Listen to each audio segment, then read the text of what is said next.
Well, now it's time for me to get to the video I really intended on getting to before realizing I had a whole other video to do on my experience up on the Suwannee. Aside from that, the riffraff a couple times. It was a great day. It was a great time out there. Fantastic. But to talk about something that any pensioner, at least a Illinois government pensioner, you're not going to like this. Everyone else, hopefully, will inform you. Again, this is one of those things where I say, you see this? If you get that letter in the mail, pensioner, we want to settle with you, offer you a lump sum.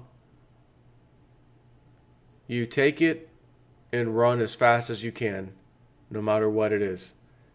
Because the offers normally don't get any better. Things get worse.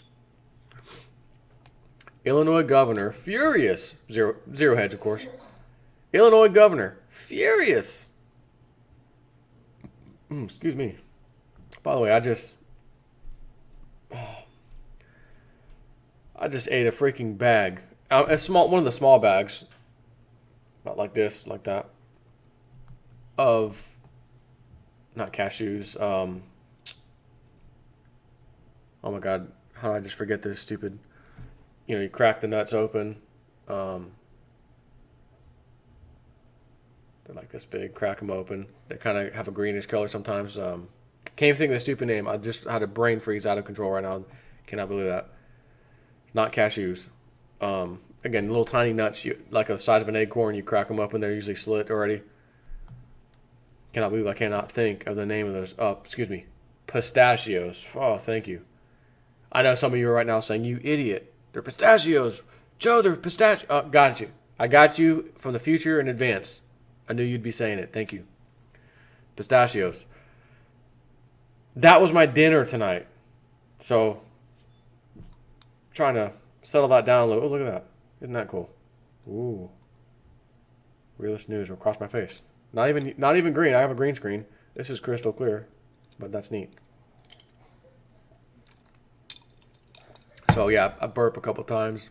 Water. Freaking cashews. Don't eat a bag of cashews for dinner. Illinois governor, furious after pension fund cuts, returns forecast, sticking taxpayers with crippling tax hike? What is this? Are they about to stick the old tax, do that old number? We got to do this for the pensioners, and no one's going to say, well, hold on, why is this in the situation it is in? Why is it underfunded? Does this have anything to do with 0% interest rates by the Federal Reserve, which happens to kill pensioners and retirees by chance? They aren't even going to discuss that. Not that Zero Hedge wouldn't, but the officials, Illinois, we're not even going to discuss the reasoning behind this. It's the Federal Reserve. It's the Federal Reserve decision, 0% interest rates. They hiked the rates one time, December 2015. We're almost into September, October, November, December. Then 3 more months after that. We're back a year. Oh, we had a FOMC meeting, Jackson Hole meeting. If we're going to watch the economy in the jobless situation for the next 4 weeks, and if we see that it appears as we think it's going to, a hike might be in order. You ever hear the story it's called A Boy Who Cried Wolf, or The Boy Who Cried Wolf? Kept running downtown, right into the town. The wolves are coming to eat the sheep. The wolves are coming to eat the sheep. He was just kidding. All the farmers, all the people, got their livestock. Save it, save it. There's no wolf. All right, let's go back. Next day, guys, they're back. They're trying to get the sheep. Oh my God. They're gone again. By the third time he did it, that was it. Any other time after that, we're not coming out. And then finally, in case you don't remember the story, the fourth time, the wolves really came. The wolves really came. The kid sees it, screams it. Oh my God, no, it's real. I was teasing last time. It's real. Nice try there, Leroy. Whatever your kid's name is. Not happening. We don't believe. No, please, please. No, you got us those 3 times. We're not coming out again. And they got the sheep. That is what the Federal Reserve is. The boy, or in this case, Janet Yellen, the girl who cried wolf, not once, not twice, not 3 times like the boy who cried wolf story, but several, 4, 5, 6 times. How many times have they said, oh, as long as we were watching the rates or whatever. Your decision as Federal Reserve, the Federal Reserve, is destroying the pensioners and the savers, the retirees. That is a big part of the pension problem, not the full part of it, if you will, or to be blamed in full, but certainly a big part of the pension problem. So let's see what we got here. Earlier this week, we reported of an daunting predicament facing the dramatically underfunded Illinois teachers' retirement system. So this is just the teacher retirement system. Excuse me. Oh, just teachers. Okay. The state's largest pension fund, which is only 41.5% funded. 60% is unfunded. Oh. Cut its existing future returns assumption from 7.5% to 7%, which, by the way, was previously lowered from 8% in 2014. So it was 8% in 2014.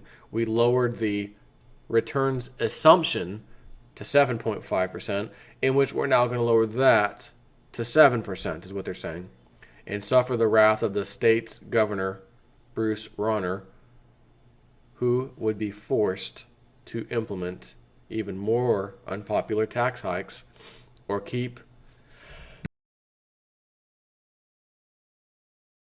Excuse me. Well, Jason at 4 sneezes. You don't want that to be in the mic, okay? It'll scare the crap out of you. Thank you for that mute button. Will suffer the wrath of the state governors Bruce Rauner, who would be forced to implement even more unpopular tax hikes or keep its existing projected returns and potentially suffer an even greater shortfall and greater taxpayer funding needs over the long run if it was unable to hit its bogey. Despite tremendous political pressure, on Friday afternoon, the Board of Trustees for the Illinois Teachers Retirement System, or TRS, which serves almost 400,000 teachers, by the way, voted to cut the assumed rate of return from 7.5 down to 7%. Quote, we have to do what we believe is the right thing, Richard Ingram, the pensions executive director, said during the board meeting in Springfield.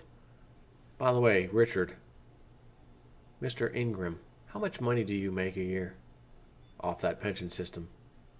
Just curious. Not as a pension. This pension system pays you as a full-time salaried employee. As a reminder, Illinois' fiscal 2017 pension payment to its 5 retirement systems was estimated at $7.9 billion, up from $7.6 billion in fiscal 2016 and $6.9 billion in fiscal 2015, according to a March report by a bipartisan legislative commission.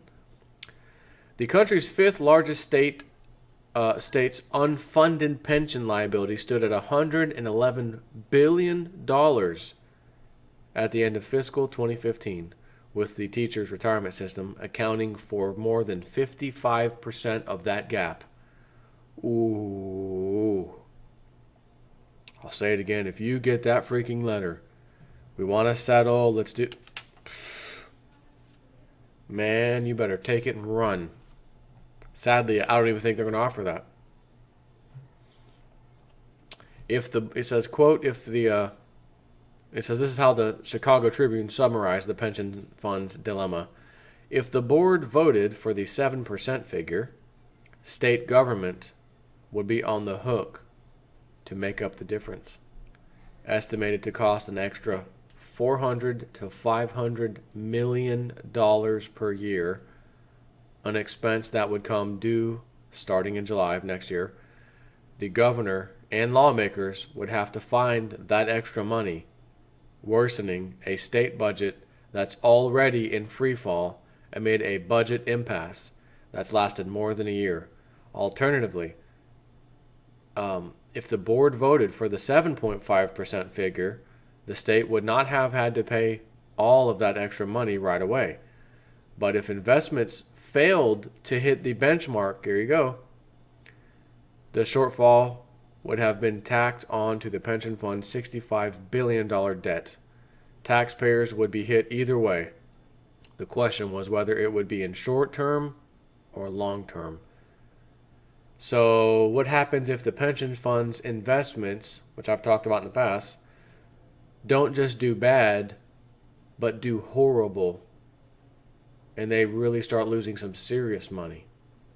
Serious money that they look back and say, oh my God, if we just put this in on the side in cash and never got any interest rates, or interest return, we would have been better off. You know, that kind of a downfall. You're going to have some really, really upset people. It's my money and I need it now. Hey, all you pensioners, all you teacher pensioners, J.G. Wentworth, he's tapped out. J.G. Wentworth commercials are over. If you noticed, you ain't seen them no more. It's my money and I need it now. Oh, you have a pension? We don't deal with that. J.G. Wentworth, we're looking at like retirement, not retirement, but like a lottery. You won a lotto, or maybe you have a 10-year return of some type. We want to buy that out, give you like 50%, 50 cents on the dollar. We give you the lump sum up front. We take over the payments, to us. You guys are in a pension? Oh, that's rule number one. I'll get fired if I try to sign that. You guys, we don't deal with pensions. Why not? Because they can, will, and do go bust. Why? Because almost every single time, they are unfunded. It's a liability, and it's an unfunded liability. So imagine if you are the state governor. I'm the big shot. Board members of that pension plan, please, please, please, please, please, when you vote for your expected, it's just expected. What does it mean it is? It's unexpected. We had an unexpected lower rate of return. Unexpectedly. We were hoping for 8%, 2014, 15, 7.5%, 2016, 7%. Okay, and these are all hopes, correct? Yeah, this is a hoped rate of return. We hope the rate of return for the year is that. What happens if it's by chance 4 or 5%? You're talking a half a point. 7.5% to 7%. Now all of a sudden they got to come up with $400 million, $500 million from the state after just a 0.5% difference. 0.5% difference. 400 to 500 million more dollars going to be needed. So we got to tap that from the state somehow, which means tap it from the taxpayer somehow. As the Chicago Tribune said, either short term or long term, it's going to get taken out. So, old J Snip 4 here, just thinking outside the box, me. What happens if it drops to a full 5%, 6%, 5%? 7 was just 0.5%, equates to 4 to 500 million. So we'll just round that off and just say 500 million.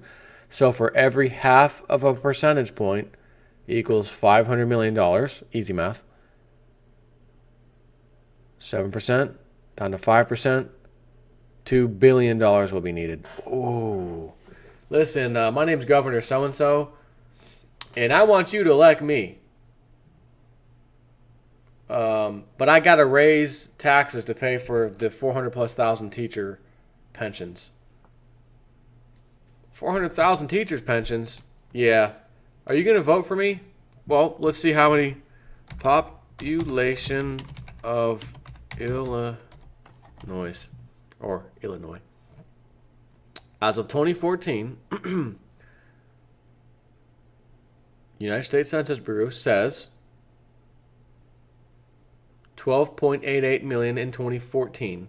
And I do see a kind of rising slowly. So 2 years later, we might be able to round off and say 13 million. Just to round off. 400,000 people. It's my money and I need it now. Raise taxes on everybody else.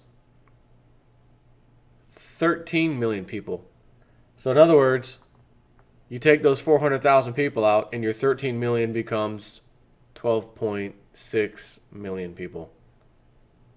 That's a lot more votes than the 400,000 people voting. So whatever the governor knows, I want to be elected, then you can't possibly raise taxes on the people. However, you're going to argue, listen, everybody, it's Illinois state law that these pensions have to be paid, yada, yada, yada. They'll have some reason that they got to do it, which is a binding agreement. It's lawful. It's this and that. And everyone else is going to say, well, guess what? Write a law that undoes it. And ultimately, that's usually what happens. Ultimately, when the pain becomes too great to bear on the people, being taxed to death. Wow. As a result, Michael Mahoney, the governor's senior advisor for revenue and pensions, unleashed the fire and brimstone scenario, writing to the governor's chief of staff, Richard Goldberg. If the TRS board were to approve a lower assumed rate of return, taxpayers will be automatically and immediately on the hook for potentially hundreds of millions of dollars in higher taxes or reduced services. Mahoney also cautioned that unforeseen and unknown automatic cost increases will have a devastating impact on the state's ability to provide adequate resources to social service programs and education, i.e., handouts, healthcare, benefits, and services. Government services you might need. And you say, you're taxing the living crap out of me. And you're telling me this place is closed, that place I gotta wait there all day long to get freaking service. Yep, gotta pay those pensions. Sorry about that. If from the very beginning you didn't have pensions, there was no such thing as a freaking pension, do you think automatically means no one's going to ever work for the government or for the teachers or whatever, be a school teacher? No. They're going to take a job just like everyone else. I don't have a pension. I'm an information technology developer, network administrator. I do have a few roles, but nonetheless, I don't have a freaking pension. As a matter of fact, nobody at my job has a pension. But what do we have in place of a pension? It's like our own personal pension that we're responsible for, if you will. And that's called a 401k. That's what you get at your job. And if my 401k gets wiped off the face of the earth because of a terrible market crash, I can't petition the state governor or government to say, listen, that's my retirement and I need it now and you promised me it, so give it to me. Nope. You're on the hook. Because, Miss or Mrs. whoever you are, you could have taken your own money instead of putting it in the 401k. You could have said, I'm taking the same percentage out that I normally would put into a 401k and put into something else. Gold, silver, mining company, your own stock choices, for God's sakes. Anything. You're still responsible. What a pension is, hey, you're responsible, government, so you need to make it right. And government says, well, I guess we are responsible for that, and I do want to get reelected, so I need to fix this. However, the people who are going to reelect you way outnumber the pensioners. So you're kind of in a pickle. And again, it's going to end with pensioners, somehow or another, you're going to get screwed. They may try and raise taxes and do that and piss everybody off, and just to see how it goes. Will it work? We had to raise taxes we used to have a 6% sales tax. We now need to make it 7% to deal with the pension issue. And they say, okay, people, it's stupid 1%. All right, fine. That only took care of it when it was 7.5% expected return down to 7%. And then let's say all the year goes by. Sir, governor, whoever, listen, that expected or thought or hoped 7%, it's actually 6% is what the real return was. Oh, great. So we need $1 billion? We need $1 billion now? We just filled the $500 million gap. And if we didn't do that, you're telling me we'd need 1.5 billion. Is that correct? Yes, sir, that's correct. So now I got to raise the tax from, it was 6 to 7 to now 9% to take the, yes, sir. For 400,000 people to get their pensions, while the 12 point whatever million pay this huge fee? Yes, sir.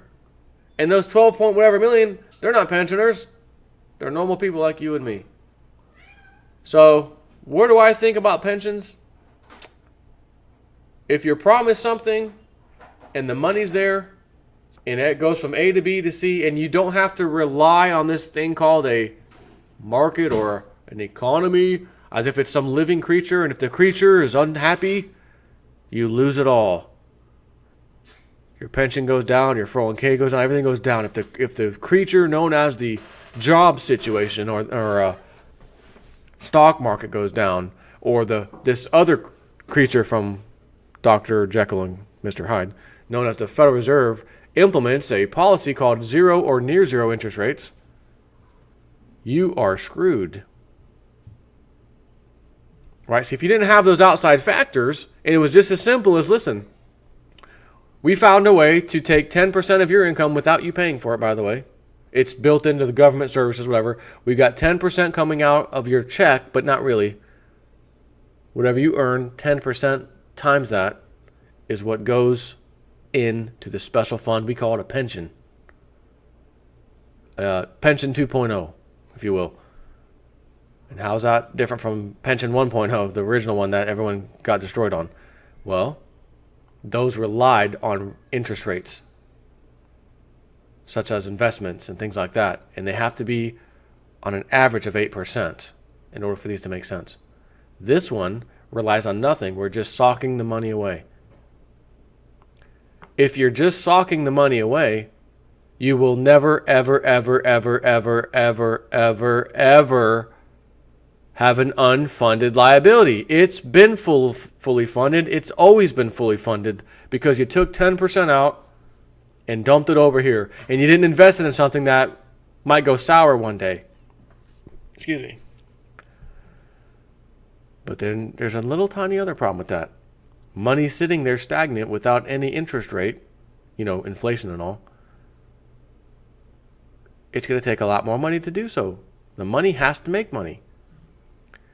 However, if the money makes money, then it has to rely on all these other things that just might crash it down. So you have to be realistic. We have this thing called pension. It's 10% or whatever it is.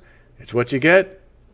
You also have your own paycheck to do what you want with, as if this pension never existed. So it's not like your job pays $50,000 a year, but since you're getting a pension, we're going to pay you $40,000 a year. No, it's not like that. Your job pays $50,000 a year, just like any other job over here that does the same thing you do. It's $50,000. But working for us, you get a pension. So we're giving you an additional 10% of your $50,000, $5,000 a year, going into this fund. 5 every year, 10, 15, 20, 25, 30, and it builds up. That is how it should be. But it's not. And you would have thought something that was created 2,000 plus years ago in freaking Rome, the Roman Empire had this, and crashed heavily because of this. Same reason, because what we're talking about here, the same exact freaking reason. Unfunded liabilities. Let's go to war. Let's get the spoils of war. And that didn't work. And it came down to who's promising the people the most. That's all that matters. You're promising the most, you get in there. And there were stories of emperors getting in there for 30 days, couldn't hold true to their promise, off with his head. See ya. Gone. Next one, who's going to promise that? Uh-oh. You see anyone being promised stuff these days? Promising to do stuff, President comes out, I'm going to promise to fix it. I'll promise to do that. How about someone promise to not cook the books with terrible accounting practices and show the real problems so we can try to fix these problems with real solutions. Instead of finding out after someone high-paid bozo was in charge of the pension, this high-paid bozo was in charge, and then they left, they got their huge retirement, not their pension, don't need it, they got a huge retirement, going away package, millions of dollars, here you go. to find out the next guy gets left with trash, then the final guy gets left with it when it's all about to implode and everyone's looking at him. You're in charge of this thing. What the hell's going on here? The books show that for the last 20 years, when so-and-so was in charge and so-and-so before him, they've been cooking the books the whole time. I just came out today to tell you what's actually here, what this scenario is, and we need 60%. We are 60% unfunded. Now what? Now people hate you. Now people hate you for telling the truth. Don't shoot the messenger. Go to the governor. What is the governor going to do? We need to raise taxes. Oh, please save 7.5%. Governor, does it matter if I say 7.5% and leave it the way it is, or I say we need to hope to get 7%? Because the truth be told, no matter what we say, whether I leave it at 7.5% of estimated return or drop it another half a point to 7%, if we find out that it's 7% next year, or it's even worse, 6.5% or 6% or whatever, it's still going to come out. Yeah, but I got to get reelected and I need to. So you have one man, one individual of 12.88 million that's going to say and do anything he or she can just to remain in office. I want that gravy train. It's for me. It's mine. And I'll tell you all whatever you need to hear. But again, he's in the pickle.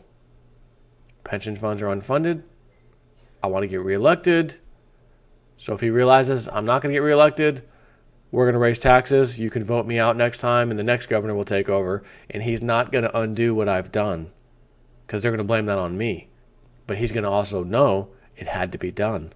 And he's going to say, hey, better that guy than me because now I'm here. I'm going to roll with what that guy did, and the people can't be mad at me because I didn't do it. And if I try to undo it, we're going to have problems. So I'm not going to do that. We'll focus on other things. Anyways, you poor pensioners out there. Again, if you would have just took that money and said, I don't want a pension. Whatever you're going to take out of pension, give it to me in cash.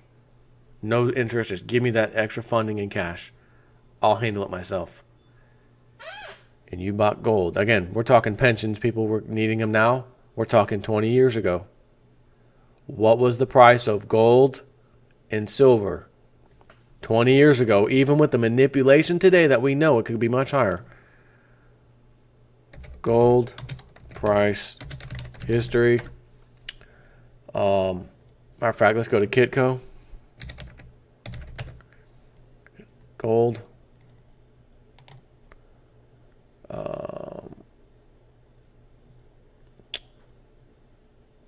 Charts and data, historical, gold. How far can I go back? It only lets me go to 1999. Bloody shame, but that's 17 years. Let's view charts. Error message. We do. Daily charts are not, okay.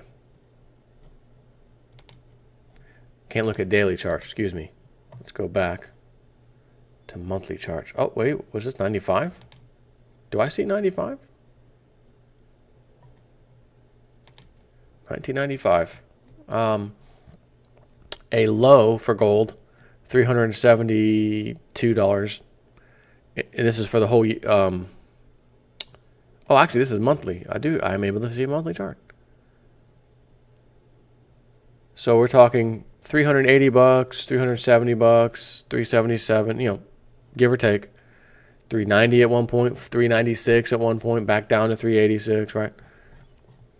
End of the year, December, $386, $387, whatever. Imagine popping your little pension piece off every month, every week, every paycheck you get, little chunk, boop, boop, boop, and you decide to invest in gold or gold companies. We're talking gold here, though, physical gold. $382. Let's take a little peek. Calculator. Current price of gold is around 300. I'll look right now. 316 is the current price of gold. Oh, excuse me, 1316. 1316 divided by 385, we'll say. That's 3.4 times its value from back then. Now, granted, it didn't stay at 380 whatever dollars for the next 15 years. However, it did come down. Remember, early 2000s, 2002, gold was 250. So you're talking 1995 to 2015. That's the 20 years we're talking about. Typical span of someone working that can get a pension. So you're talking you had years of $300 and something gold to then $250 gold in 2002, I believe, and it still was low 2003, 4, 5, and then it started going up a little bit more, a lot more, to where it's at today. Imagine if you were able to get out of it when it was $1,900. Oh, you're real happy. Pension system? 8%? Can I get 8%? You kidding me? All the problems would be solved if people handled their own finances, but also decided to put it in precious metals. But the problems could still be solved by letting people do it themselves. Get rid of these freaking pensions and do a 401k or something else. Some IRA, I don't care, something else. So that whatever is in there is in there. And it doesn't go negative and markets crash, and no, it's there. Either performs very well or doesn't perform very well, but at least performs something. It's there. And you don't say, well, we expect an 8% return. And as long as we expect an 8% return and an 8% return comes, then we won't be underfunded and yada, yada, yada. Only to find out, nope, you didn't hit 8% there. You didn't hit 8% there. You didn't do it there either. Markets suck. Federal Reserve interest rates, they're destroying you, by the way. Yeah, sorry about that. What a shame. Take care.